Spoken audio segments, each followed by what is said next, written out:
오늘은 스바냐 2장 1절에서 3절까지 말씀 묵상합니다.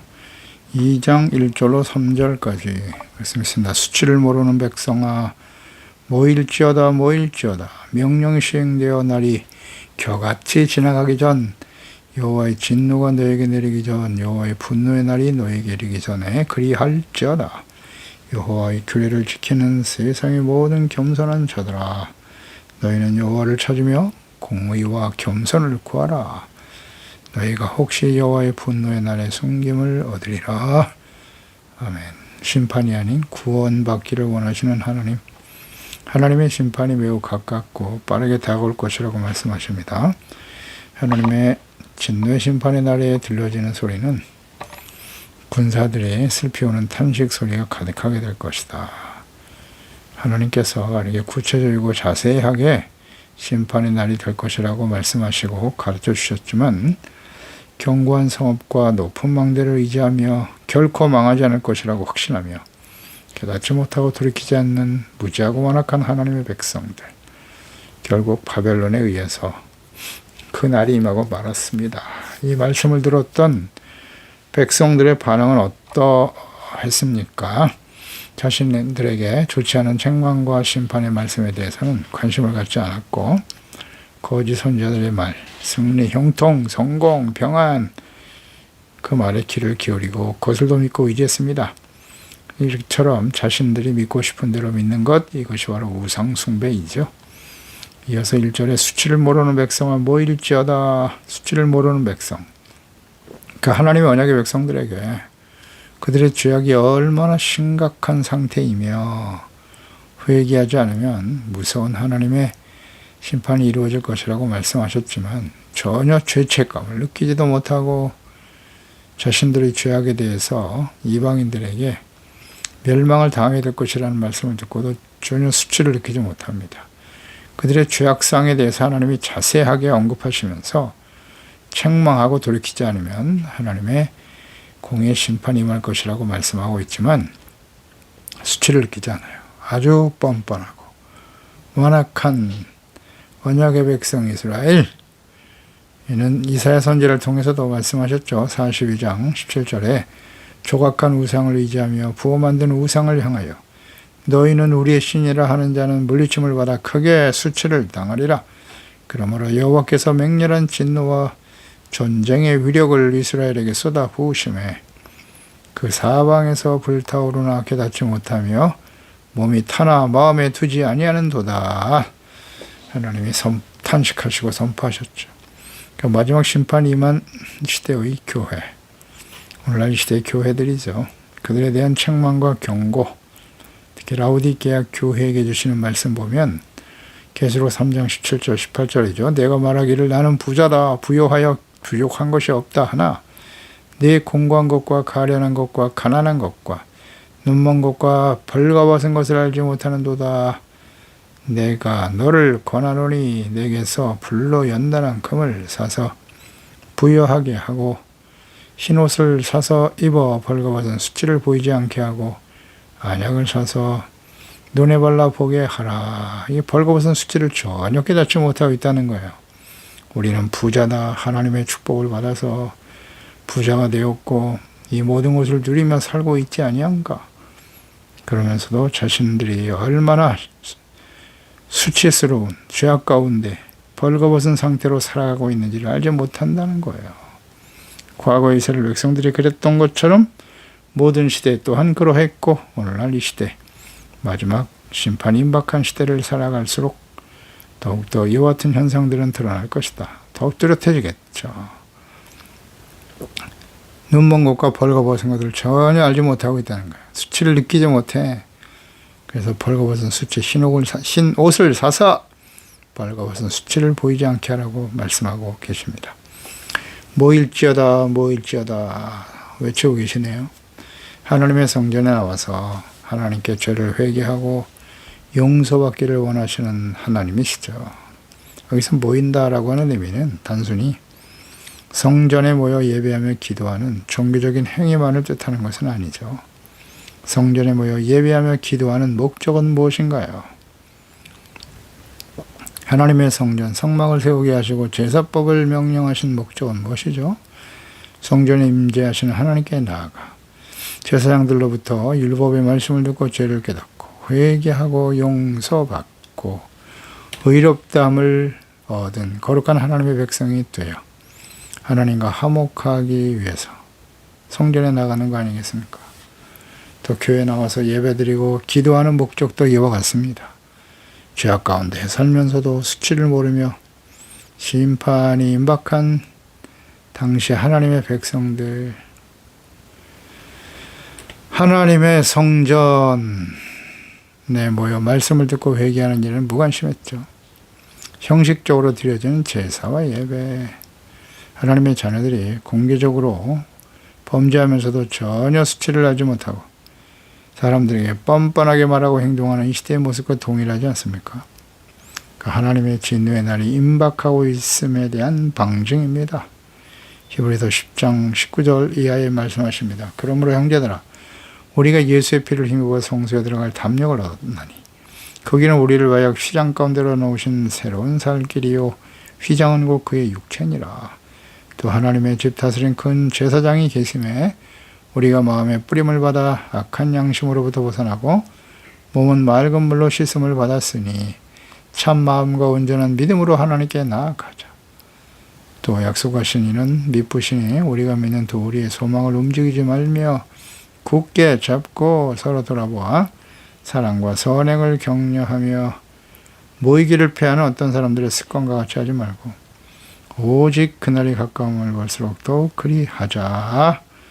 그렇습니다. 모이기를 피하는 사람들의 습관과 같이 하지 말고 더욱더 모이기에 힘써야 된다. 모이는 이유는 뭐냐? 하나님 앞에 나가서요. 육체의 휘장, 예수님의 십자가를 통해서 하나님께로 나아갈 수 있는 길을 활짝 열어놓으셨죠. 그래서 참 마음과 온전한 마음으로 하나님께 나아가는 거예요. 미쁘신 하나님 앞에 그 하나님께 소망을 두고 서로 돌아보고 사랑과 선행을 격려하기 위해서. 그래서 하나님의 성전에 모이는 겁니다. 우린 그러한 자세로 하나님께 모여 기도하며 예수 그리스도를 의지하고 그 말씀 앞에 우리의 죄를 깨닫고 보혈로 씻음받아 하나님께 나아가는 참된 마음과 온전한 믿음으로 나아가고 있나요? 예배하고 기도하고 있는가요? 2절에 명령이 시행되어 날이 겨같이 지나가기 전에 여호와의 진노가 너에게 내리기 전 여호와의 분노의 날이 너에게 이르기 전에 그리할지어다 그랬습니다. 하나님의 성전에 모여 회개하고 하나님께 돌아오기를 명령하시지만 돌이키지 않죠. 주의 백성들. 결국 심판의 날이 이르기 전에 성전에 모여 회개하고 돌이킬 것을 간곡히 외치고 계십니다. 심판의 날은 속히 다가올 것이다. 날이 겨같이 지나가기 전에 그랬잖아요. 하나님의 불같은 진노가 임하는 날 모든 것이 겨와 같이 사라져버릴 것이라는 거죠.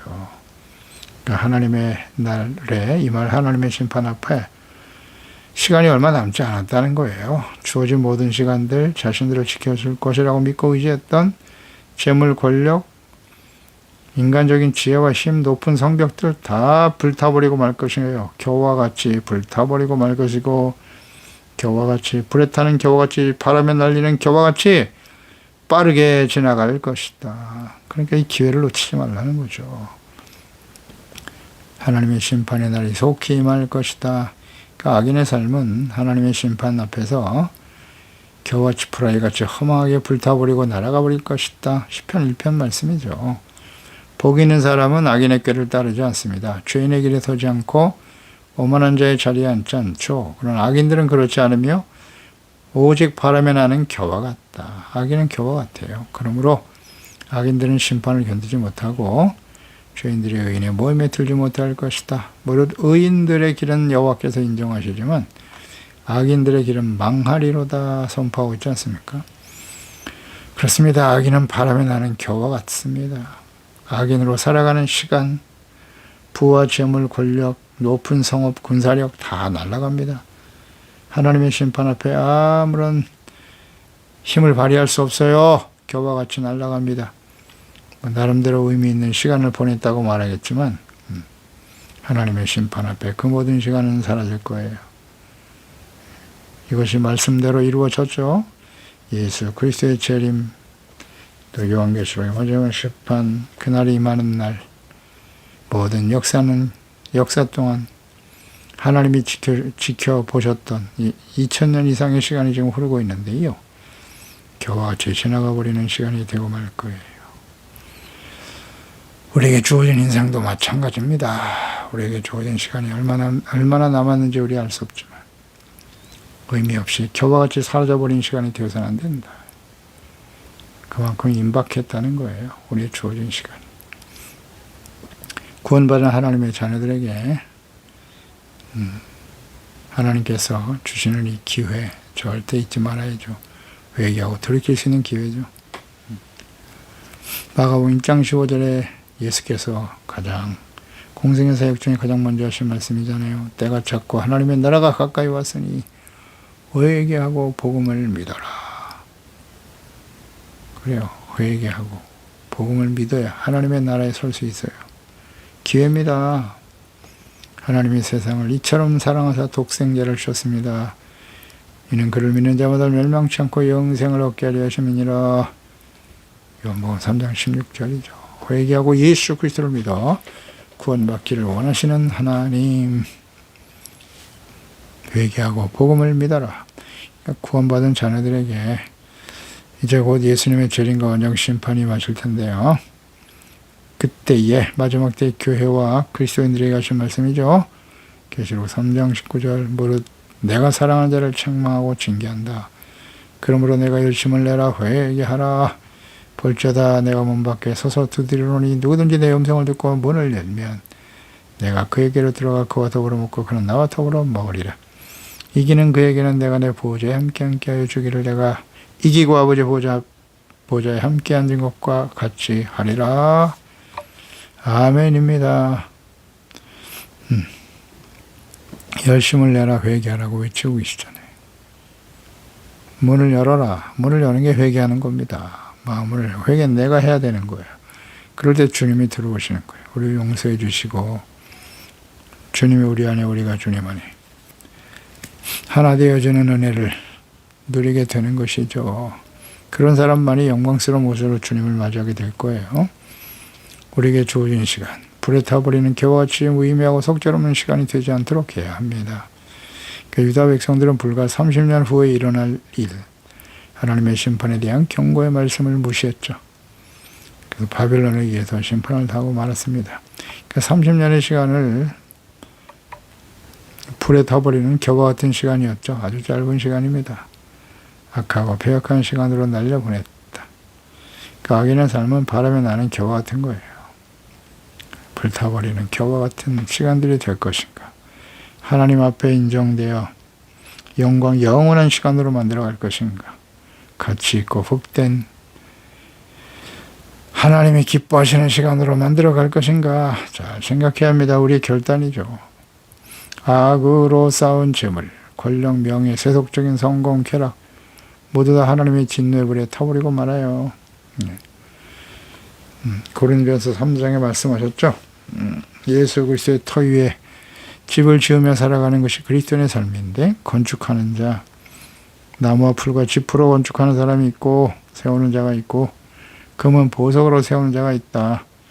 나중에 마지막 결론, 평가하는 날 불로 심판하신다. 나무와 풀, 집, 세속적이죠. 다 불타버리. 이 영원한 것은 하나님 말씀밖에 없어요.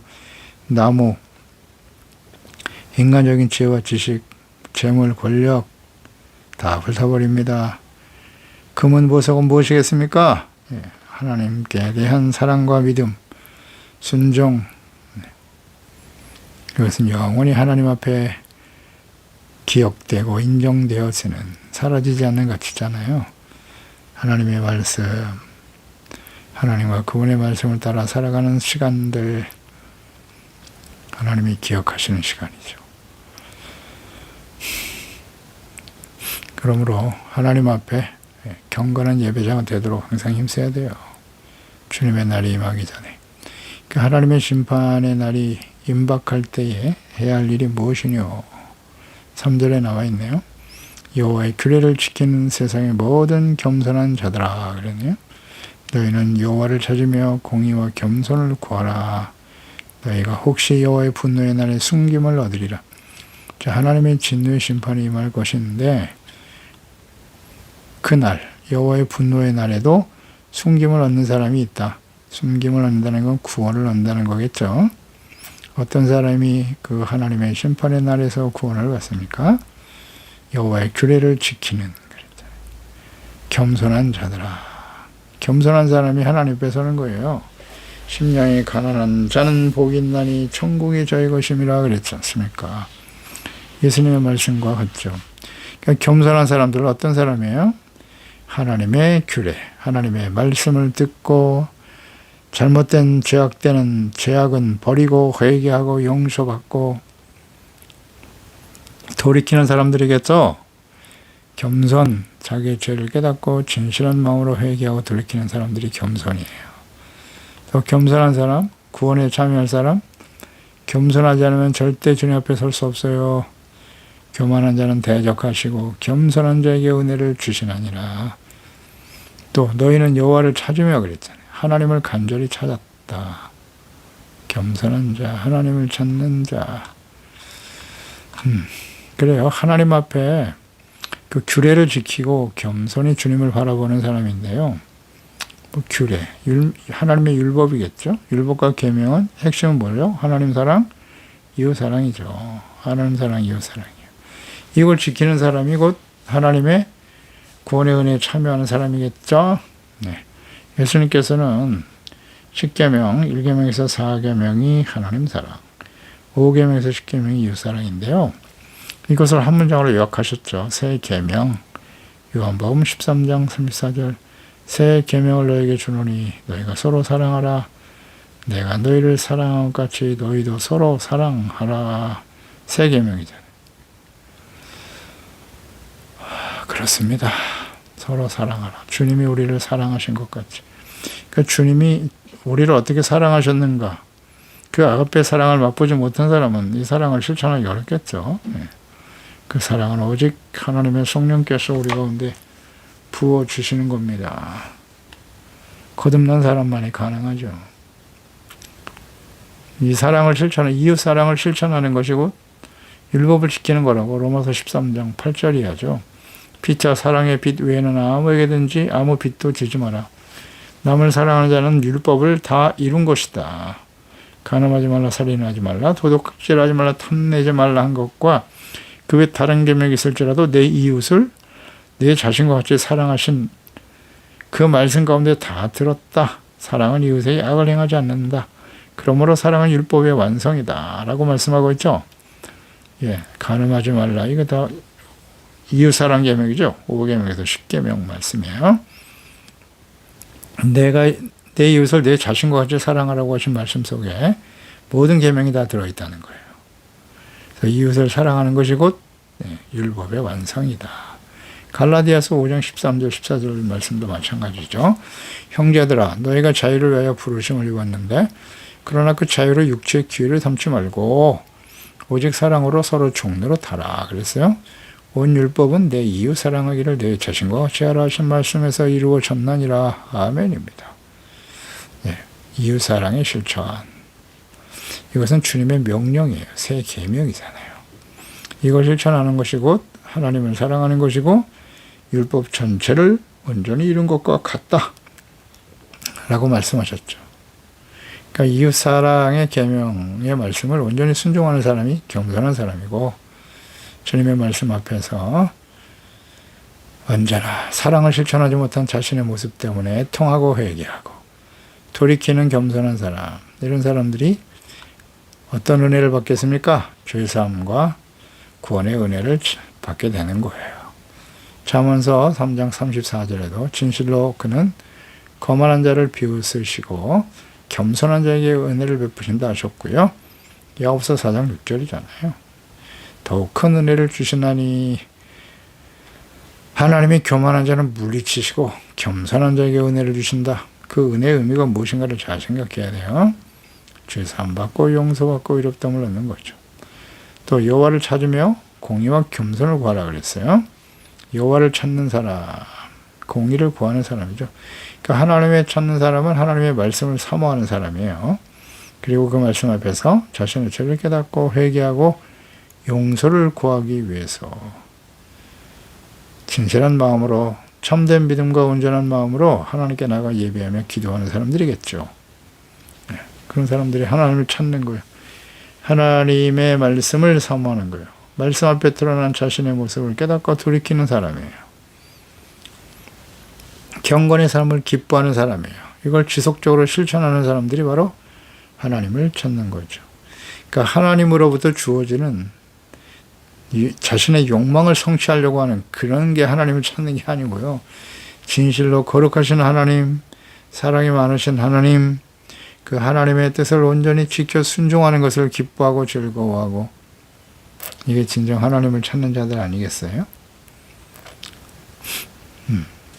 우리는 그렇게 하고 있나요? 이 말씀. 우린 하나님의 성전에 나가서 매일매일 삶이 마찬가지죠. 무엇을 찾고 살아가고 있습니까? 나의 유익? 다 썩어져 버릴 세상의 욕망을 얻기 위해서? 물론 삶의 모든 필요를 하나님께서 채워주시죠. 그러나 그것이 우리의 삶의 목적은 아니지 않습니까? 하나님의 나라와 의를 먼저 구하고, 너희는 먼저 하나님의 나라와 그의 의를 구하라 그랬잖아요. 먼저 구할 것을 먼저 구해야죠.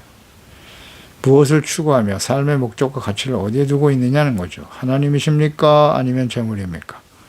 자기 자신인가요?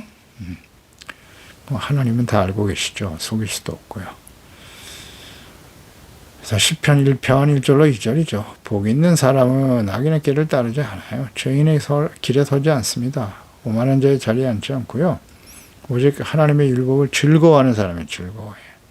그 율법을 주야로 묵상하면서 하나님의 말씀과 뜻을 깨닫고 지켜 순종하고 잘못된 건 돌이키기를 원하는 사람이 바로 하나님을 찾는 사람이죠. 잠언서 28장 4절로 5절에도 율법을 버린 자는 악인을 칭찬하나 율법을 지키는 자는 악인을 대적한다. 악인은 정의를 깨닫지 못하지만 여호와를 찾는 자는 모든 것을 깨닫는다. 아멘입니다. 하나님을 찾고 하나님의 말씀을 사모하는 자는, 악한 사람은 정의를 깨달을 수가 없죠. 그러나 의의 삶이 무엇인가를 분명히 알고 율법을 지켜 하나님의 뜻을 쫓아 겸손히 주님을 따르는 사람이 되겠죠. 이런 사람들은 바로 하나님의 심판의 날에 숨김을 얻게 될 것이다. 구원의 은혜를 입게 된다는 말씀이죠. 아모스 5장 15절에도 너희는 악을 미워하고 선을 행하며 사랑하며 성문에도 정의를 세울 자다. 만민의 하나님 여호와께서 혹시 요셉의 남은 자를 불쌍히 여기시리라 말씀하시는데요.